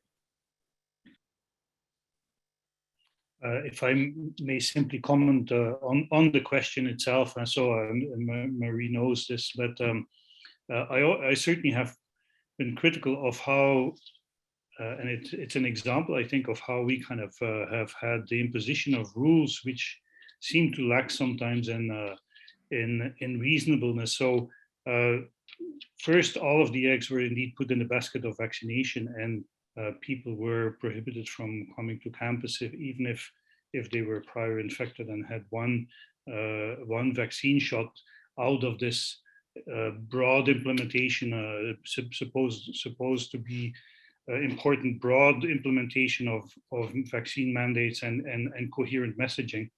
And then suddenly, when it became clear now with the advent of Omicron that the double vaccination no longer really was effective, we saw universities imposing mandatory presence in classes even when online teaching was available as an option. There were exceptions made for people who indeed were at higher risk of COVID, but interestingly, it really became then a burden for the person who considered themselves to be at risk of COVID to justify why they were not in person, even when accommodations were possible. So I think it's a story indeed of the strange ways in which vaccine mandates were then suddenly abolished, and people who may have had individual concerns about being at high risk were then forced to justify why they wouldn't be in person in classes in educational settings. So there's some interesting things to be said about that. If any of the commentators wants to comment on this particular question, otherwise I will move to the next question. I think Peter had a comment. I just want to, yeah, I wanted to just briefly, if possible, but just get a sense of what overwhelmingly safe means. Because, for example, in my analysis on children, for example, the Pfizer trial in 12 to 15, I argue that this trial shows harms outweigh benefits. And the reason it outweighs benefits just on the trial data itself is because you have so many children that experience, 1 to 3 days of being sick from side effects. And so we're not even considering rare harms like myocarditis things that we don't know about that might come up in the future, not considering anything else, but just the trial data, in terms of the quality of life, quality adjusted life years, that type of metric, I would argue that the placebo group did better than the vaccine group. So the vaccines that are available right now are some of the most reactogenic vaccines that on the market. So just clarity on what overwhelmingly sort of safe means when you use the term. Yeah, I should have been more specific. I was referring specifically to the example of the elderly, which I said in my statement. And obviously I specifically didn't use children, and I tend to agree with you. Absolutely, I've written on that regarding children as well. So I was not referring to children in my statement there. Okay, so we will turn it to Dina Nixerecht. Sure, Dina is online. Yeah, can you hear me? Yep. Sure. So my question was, building trust in communities was kind of mentioned as a helpful mechanism as opposed to mandatory vaccine policies. But considering how that building trust in communities can be something that can be a very lengthy process, especially when dealing with something novel like the COVID-19 pandemic. Does the emergency nature of the pandemic requiring immediate and fast action to gain control over its spread not restrict the ability of something like community trust building to be able to be an effective alternative or helpful thing for the solution? Thank you, Dina. Kevin, is that something that you want to discuss? Maybe Alison as well? Sorry, I didn't quite get the question. Could you just repeat the final part of it? Sure. I was just wondering if, given the emergency nature of the pandemic and the need for immediate action to gain control, does the effectivity of something like community trust building, would that actually be an effective solution? Because I would understand it to be something that's a lengthy process to be able to gain the trust of the public, as opposed to having more strict mandates. Yeah, no, well, I can say something about that. I think this is really a core question about governance, right? So are mandates legitimate, which we've been talking about a little bit, but they also have a governance harm, right? In a democratic society, a mandate, it is a punitive measure where the state is asserting its authority, and in this case, over human bodies, human individual decision-making, bodily autonomy, and other things. And we have a trust crisis in expertise that's been taking place, especially over the last 20, 30 years, and COVID is grafted onto that. But saying that we can we have to implement mandates because we don't have enough community trust, that's a little bit of a myopic way to think about it, right? Because it's clearly the case that this has undermined trust and increased distrust. So I would say provocatively, in an emergency, you are dealing with the trust crisis that a society already has, right? And you need to ask the question, can you actually implement medical countermeasures at 100%? Can we, is it reasonable to assume we're going to reach 100% vaccination rate during an emerging pandemic of this level of complexity? It's not a correct assumption. We shouldn't assume that we can reach that level of coverage.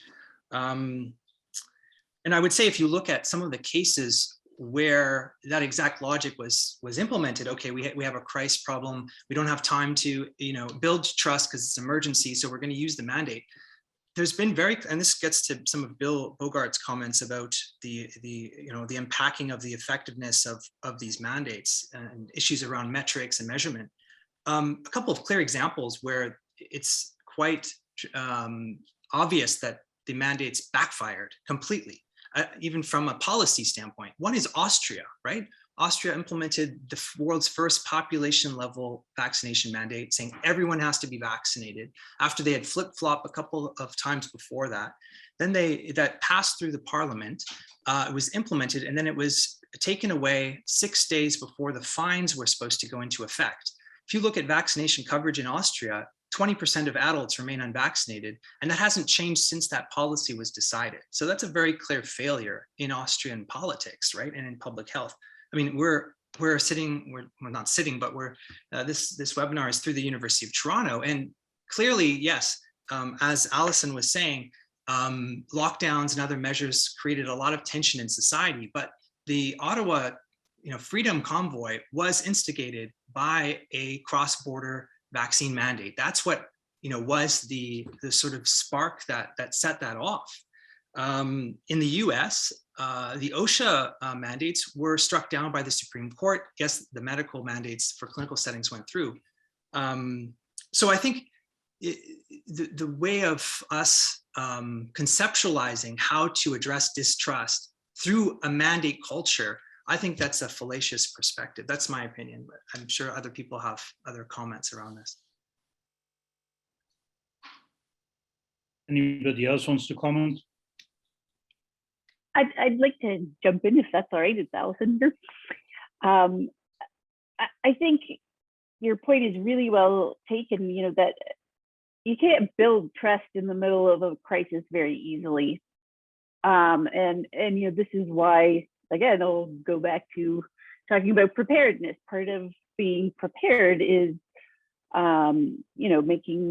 making sure that you are fostering trust from your public. And obviously there's no one public that we're talking about here. Different groups have different levels of trust, and for many different reasons. And so I think in the context of a public health emergency, this is why transparency is very important. The philosopher Honora O'Neill talks about how, if we had a trusting society, we wouldn't need transparency. We would trust that people are acting in our best interests, or that they have the data they need. And so when there's an absence of trust, or at least suspicion, that's when the importance of transparency comes in. And we can ask ourselves, how do we build trust?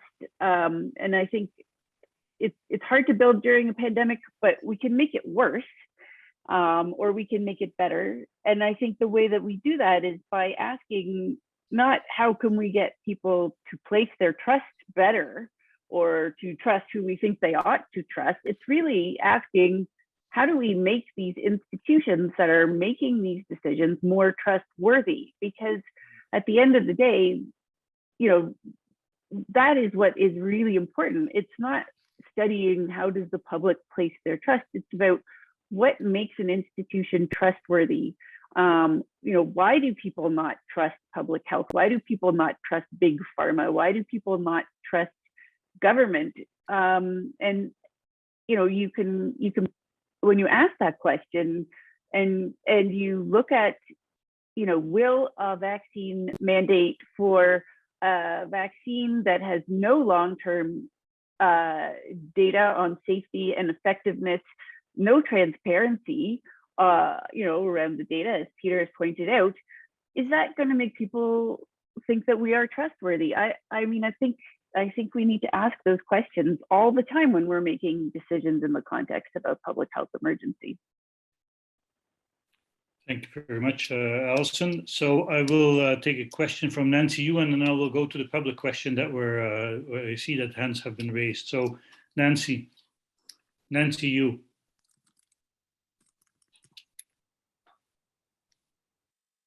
Nancy may not be, may have left, but let me read her question. Sorry, okay, no, okay, yeah, there, okay.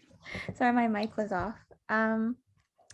Yeah, so my question was about the rates of vaccination among just racial minorities and low-income populations, as it seems like some of these groups, for some of these groups, the vaccination rates remain disproportionately low, as some of you have stated. And so I was wondering whether these factors just pose equity concerns around the passport and mandates as well. Any of the speakers, commentators?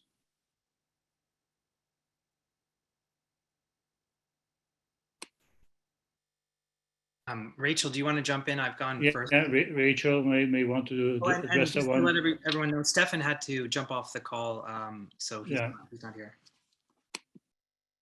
Sure. Thank you for your question. So I think in the implementation, and I've written extensively on this in the context of healthcare workers, the equity concerns surrounding vaccine mandates are some of my greatest concerns surrounding vaccine mandates, because inevitably, and data is increasingly starting to show, or at least anecdotal or news coverage is starting to show, that those disproportionately impacted by vaccine mandates are generally those who have the most to lose. So those who need to keep their job in order to keep putting food on the table for their families, those who do not have the privilege of quitting on the basis of their individual belief systems. So these people tend to disproportionately be of vulnerable minority communities, disproportionately female, disproportionately of lower socioeconomic status. And so inevitably, public health interventions have the risk of being implemented inequitably, meaning that different groups across society experience them differently. And experience the harms and benefits of them differently. And inevitably, vaccine mandates pose the same risk. And so, there's the question of whether or not you implement a vaccine. That's one question. And then there's another question of, if you are deciding to implement a vaccine mandate, then you still have the responsibility of implementing it in the most ethical way possible. So if you are implementing a vaccine mandate, there are many ways that you can do so more ethically. For example, by forcing workers to have to take their time to get vaccinated. Are you offering them to do it on the job, or are you forcing them to do it on their own time after hours, when perhaps they have to provide for their children, pick them up from daycare? So if you are going to force someone to get vaccinated through a mandate, then perhaps provide them with overtime pay, or with childcare, or with additional social services that could therefore make the mandate, which in itself I personally may disagree with, but still that does not remove the responsibility of an institution implementing a mandate from implementing it in perhaps the most equitable and ethical way possible. So you have the question always when implementing public health policy interventions of, should we implement this policy or not, which is what we focused on mostly today. And then there's a separate question of how to implement it. And, the ethical responsibility in my opinion is always there. So it's not that just once you decide to mandate, then the gates are open and it's a free for all and you can mandate it however you wish. The responsibility is still there. So I hope that answers some of your question at least. Okay, so I'll take some questions from the audience. So I will start with, please keep your questions relatively short because we're close to the end of our seminar. Dion Polar. Oh yeah, so I have to unmute you, sorry. I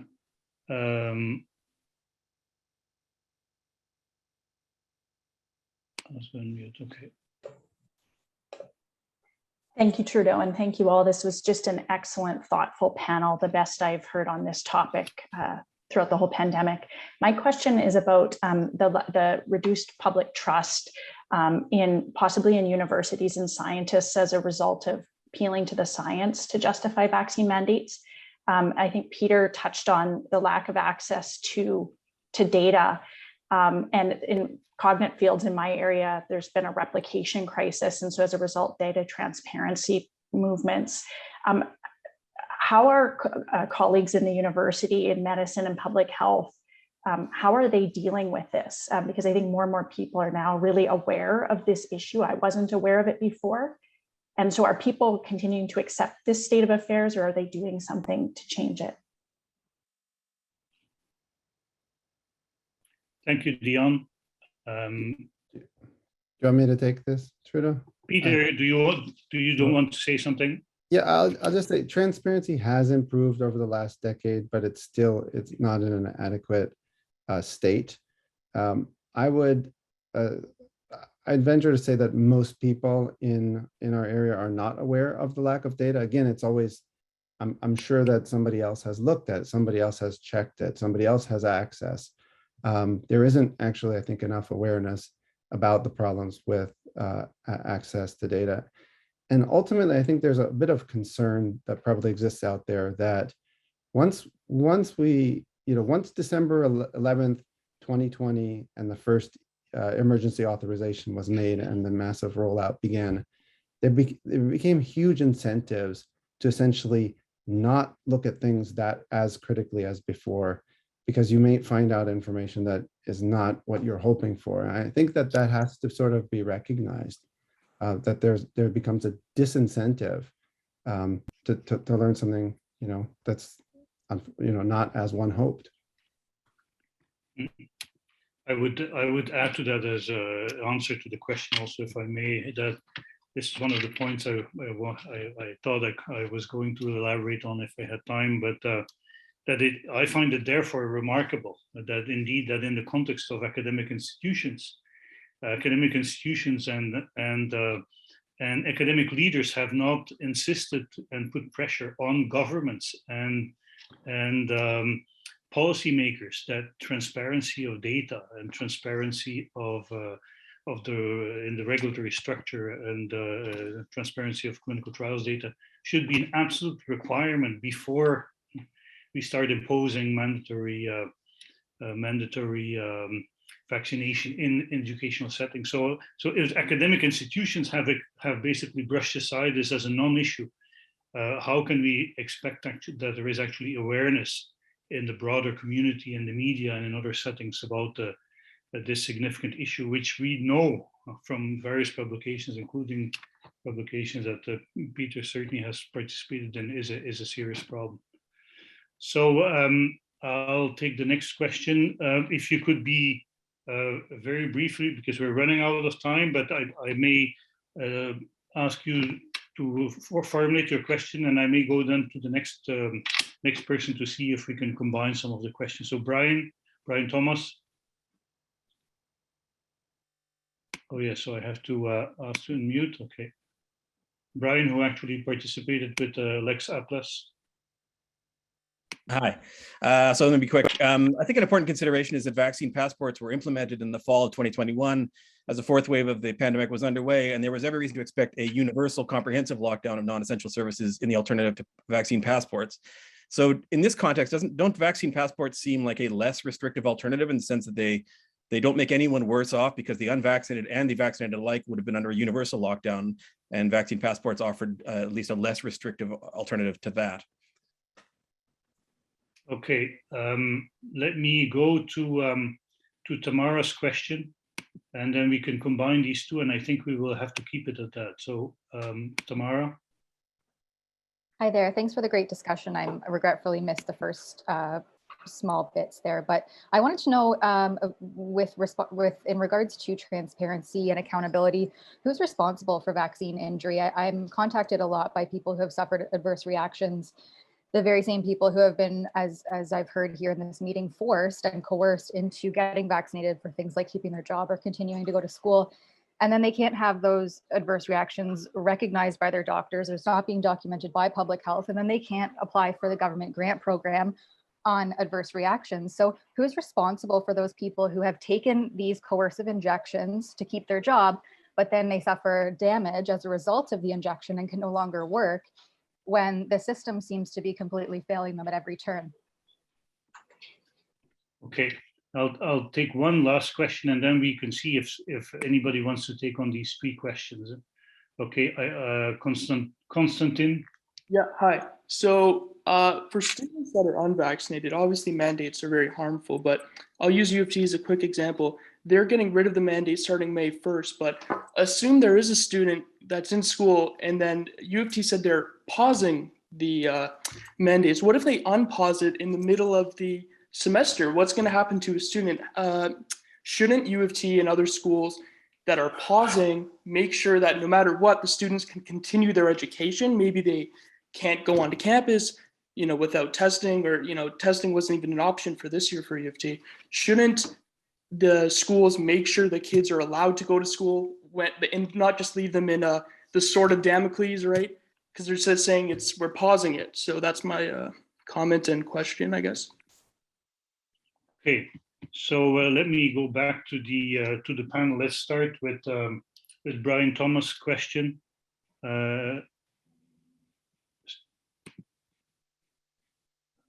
Does anybody of the speakers want to answer to that question?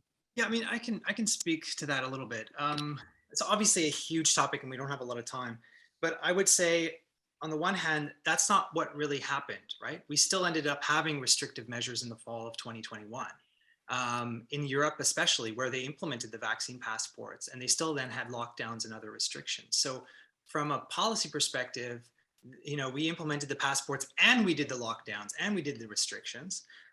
Second of all, there is a very legitimate debate right now that needs to be, like vaccine mandates, more discussed more by academic institutions on the effectiveness of lockdowns, on school closures, especially in North America, and on mask mandates, right? Especially the cloth masks.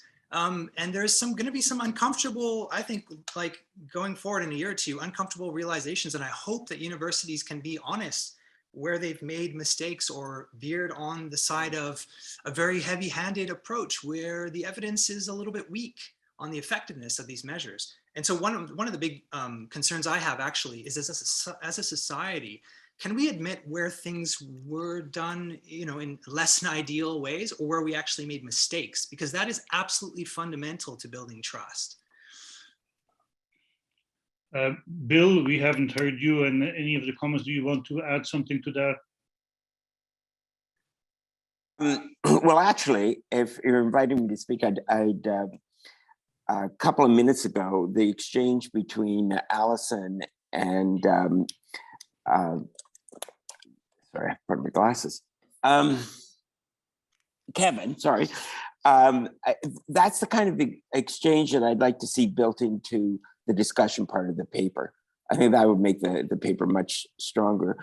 And I do want to take Kevin up on this point about the convoys. Yes, Kevin, there were problems with that mandate. And I could go into some detail what those problems were. But when you saw the swastikas and you had one of the leaders say, if we're not careful, we're all going to be speaking Hebrew and Chinese. That convoy was about much, much more than mandates. The mandates were just a vehicle for a kind of parade of ugliness. Okay. We had the truck convoy had to come up at one point. I understand your comment. That's fine.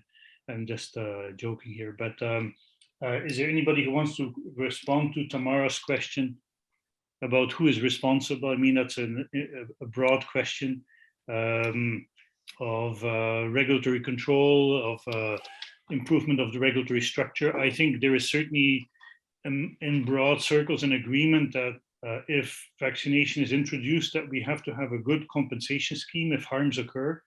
And there may be questions about how selective people have been or how difficult the system is to access if you have potential side effects of vaccination. Is Alison Alison, are you indicating you want to say something about that?